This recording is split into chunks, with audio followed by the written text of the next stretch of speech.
नमस्कार, आप देख रहे हैं कंटेंट साइड न्यूज़ का डिजिटल प्लेटफॉर्म और मैं हूं प्रियंका। इस वक्त बिहार चुनाव त्रिकोणीय हो गया है। कैसे आपको बताते हैं।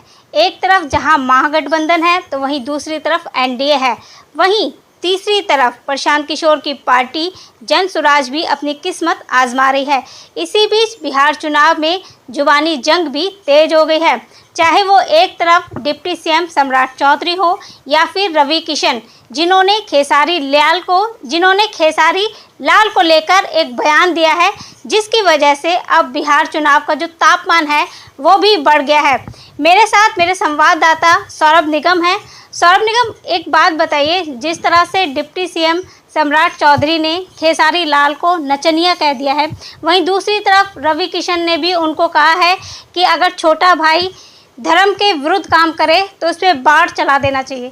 क्या कहेंगे, इस तरह की जो जुबानी जो बयान है वो ज़्यादातर जब चुनाव होते हैं तभी क्यों सामने आते हैं?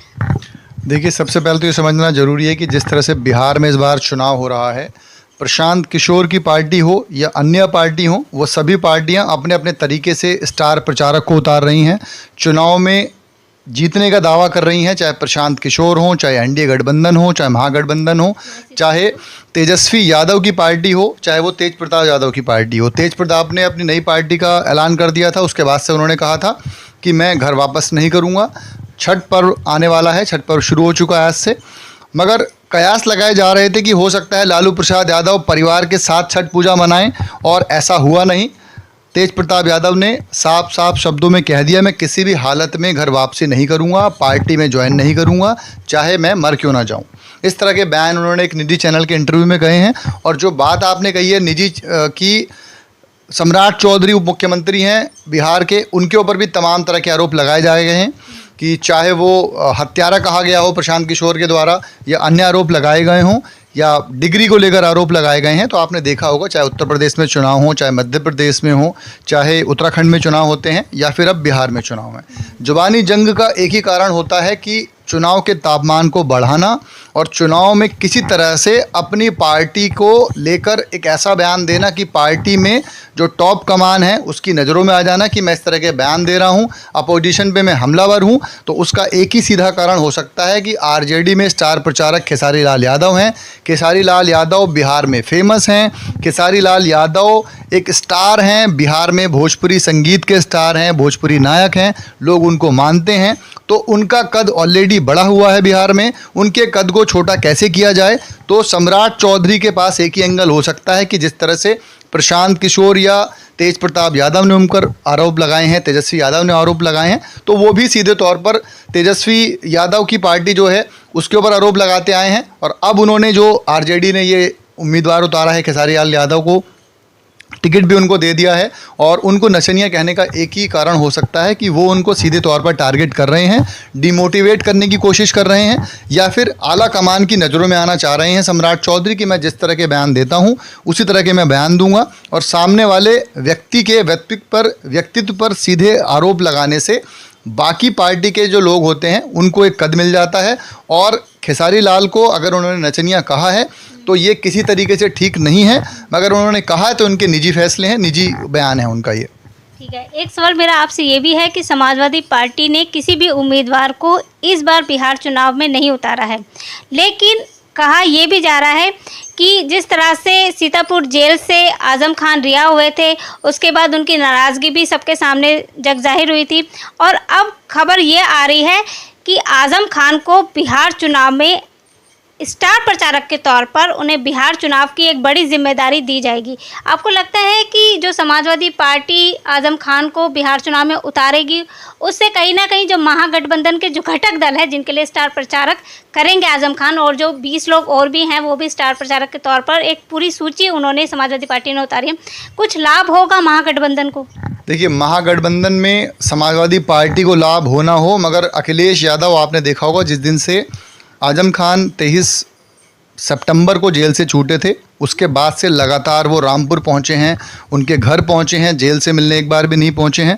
अखिलेश यादव को पता है कि अगर बिहार चुनाव हैं तो डिम्पल यादव को उतार सकते हैं या वो खुद भी जा सकते हैं। वो बार बार ये बोलते आए हैं कि जब चुनाव आएगा तो मैं फैसला लूँगा कि समाजवादी पार्टी से कौन वहाँ पर चुनाव प्रचार के लिए जाएगा। अगर हम बात करें थोड़ा पीछे दूसरी पार्टियों की, तो बीजेपी ने अपने स्टार प्रचारक उतार दिए हैं, चाहे वो रवि किशन हो, चाहे वो मनोज तिवारी हो या योगी आदित्यनाथ हो, हर बार की तरह इस बार भी प्रचारक के तौर पर उतरे हुए हैं। और अगर हम बसपा की बात करें तो बसपा में कमान दे दी गई है उनके भतीजे को, आकाश वहाँ संभाल रहे हैं। तो अब बात करें हम समाजवादी पार्टी की कि उन्होंने आजम खां को क्यों उतारा है। आजम खां और लेडी पुराने कद्दावर नेता हैं, मगर बिहार में उनकी कोई पृष्ठभूमि नहीं है। और लेडी, आपने अगर खबर सुनी होगी तो वो अभी हॉस्पिटलाइज्ड हैं, उनकी तबीयत ठीक नहीं है। वो भी मीडिया के कैमरों के सामने कहते आए हैं कि मेरी तबीयत ठीक नहीं है, चाहे वो सिक्योरिटी लेने की बात पे बोलते हों। मगर बड़ा सवाल ये है कि आजम खान जब स्वस्थ नहीं हैं और पिछले काफ़ी दिनों से वो जेल में बंद हैं, राजनीति से काफ़ी दूर हैं, मीडिया के कैमरों से दूर रहे हैं और मोबाइल फ़ोन से दूर रहे हैं, ये खुद उन्होंने बयान दिया था। तो उनको स्टार प्रचारक के तौर पर उतारने का कोई बड़ा लाभ नहीं हो सकता है, बल्कि अखिलेश यादव अगर खुद चाहते कि वो खुद उतरें, डिम्पल यादव वहाँ पर उतरें या फिर शिवपाल यादव जाएं, तो उनको फ़ायदा हो सकता है। नहीं, डिम्पल यादव और अखिलेश यादव तो करेंगे, लेकिन कद्दावर जो नेता रहे थे आजम खान, उनको जो है समाजवादी पार्टी ने उतारा है। तो इससे आपको लगता है कि आने वाले बिहार चुनाव में जिस तरह का रिजल्ट रहेगा वो कहीं ना कहीं जो महागठबंधन के जो घटक दल है उनको फ़ायदा होगा? देखिए, महागठबंधन के घटक दल में अगर आजम खां जाते हैं तो मुस्लिम तुष्टीकरण की राजनीति अगर करना चाहेंगे तो वो करेंगे, मगर बड़ा सवाल ये है कि अगर वो स्वस्थ नहीं है तो बिहार में बहुत जल्द चुनाव होने वाले हैं। पहला राउंड नवंबर के फर्स्ट वीक में ही है, प्रथम चरण का 6 नवंबर को है। मगर अगर वो चुनाव करने जाएंगे तो उसका बहुत मामूली सा फ़ायदा मिलेगा और ये केवल नाम के लिए उनको उतारा गया है, क्योंकि अखिलेश यादव को पता है कि आजम खान नाराज़ चल रहे हैं और उनकी नाराज़गी बार बार पार्टी को लेकर, खास तौर पर अखिलेश यादव को लेकर आ रही है। तो आला कमान की तरफ से पार्टी में अखिलेश यादव ही हैं। अखिलेश यादव ने उनको वहाँ स्टार प्रचारक के तौर पर उतारा है और अगर वो वहाँ जाते हैं तो उसका मामूली फ़र्क पड़ेगा, कोई ख़ास फ़र्क पड़ने वाला नहीं है। ठीक है, एक आखिरी सवाल मैं आपसे ये भी पूछ लेती हूँ कि जिस तरह से लालू प्रसाद यादव ने अपने बड़े बेटे तेज प्रताप यादव को अपनी पार्टी से निष्कासित कर दिया था, हाल ही में एक मीडिया संवाददाता ने उनसे पूछा था कि अगर आप दोबारा से आरजेडी में जाने का सोचते हैं और आपको पार्टी दोबारा बुलाती है तो आप जाएंगे? तो उन्होंने कहा था कि मैं आरजेडी में जाने से बेहतर है कि मैं मौत को गले लगा लूं। उन्होंने ये भी कहा कि मेरे लिए आत्मसम्मान और सिद्धांत बहुत ज़्यादा प्रमुख सर्वोपरि हैं। ऐसे में आपको लगता है कि जो कयास लगाए जा रहे थे कि छठ पर्व में शायद उनकी वापसी होगी, वो कयास के कयास ही रह गए हैं? वो कयास खत्म हो चुके हैं। मैं आपको अभी शुरुआत में ही बता चुका हूँ कि जिस तरह से उनके बड़े बेटे हैं, कई बार वो बयान दे चुके हैं कि मैं परिवार में वापसी नहीं करूंगा। लालू ने उनको खुद परिवार से निकाला था, जिस वजह से निकाला था वो जगजाहिर है। कैमरों के सामने लालू प्रसाद यादव ने बोला था कि उनको मैं पार्टी से और अपने घर से निष्कासित कर रहा हूं। और लालू प्रसाद यादव के बड़े होने के नाते, बड़े बेटे होने के नाते तेज प्रताप यादव ने यह भी कहा है, कल आपने हालिया बयान सुना होगा, उन्होंने अपने भाई को बोल दिया है कि अगर तुम में दम है, उन्होंने दूसरे शब्द यूज़ करे हैं बट दर्शकों को समझाने के लिए मैं बोल रहा हूं कि अगर तुम में दम है तो आरजेडी और लालू प्रसाद यादव की छत्र छाया छोड़कर चुनाव लड़ें और लड़कर दिखाएं। यानी कि वो सीधे तौर पर अपने भाई को ये बोल रहे हैं कि जैसे मैं अकेले चुनाव लड़ रहा हूं, मैं अकेला हूं मगर कमज़ोर नहीं हूं, मगर तुम परिवार की छत्र छाया में चुनाव लड़ रहे हो, अपने पिता यानी कि लालू प्रसाद यादव के साथ चुनाव लड़ रहे हो, अगर दम है तो अकेले चुनाव लड़ो और अगर अकेले चुनाव लड़ोगे तो मेरा जो मुकाम है मैं खुद हासिल करूंगा। तेज प्रताप यादव बोल चुके हैं, उन्होंने हाल में ये भी बयान दिया था कि मेरा ऑलरेडी मार्केट में यानी कि फील्ड में अगर वो उतरते हैं तो उनके चुनावी समीकरण, मतदाता उनको जानते हैं, उनको प्यार करते हैं। महुआ से वो चुनाव लड़ने जा रहे हैं और महुआ से वो चुनाव जीतने का दावा कर रहे हैं, क्योंकि 2015 में महुआ से चुनाव लड़ चुके हैं। वापस से वो सीट से चुनाव लड़ रहे हैं, चाहे वो यादव वोट हो, चाहे वो मुस्लिम वोट हो, सभी के बीच में वो पहुंच रहे हैं।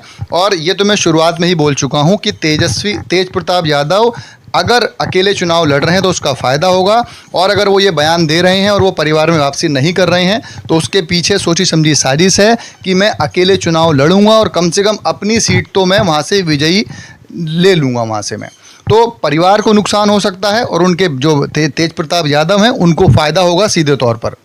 ठीक है, तो ये थे हमारे संवाददाता सौरभ निकम, जिनसे हमने जानने और समझने की कोशिश की कि किस तरह से जो बिहार चुनाव होने जा रहा है, 6 नवंबर को इसका पहला चरण है, 11 नवंबर को इसका दूसरा चरण होगा और 14 नवंबर को बिहार चुनाव का रिजल्ट आ जाएगा। अब देखना ये होगा कि बिहार की जनता महागठबंधन या फिर एनडीए या फिर प्रशांत किशोर या फिर तेज प्रताप यादव की पार्टी जनशक्ति पार्टी को किसको अपना वोट देती है और कौन सत्ता पर काबिज होता है।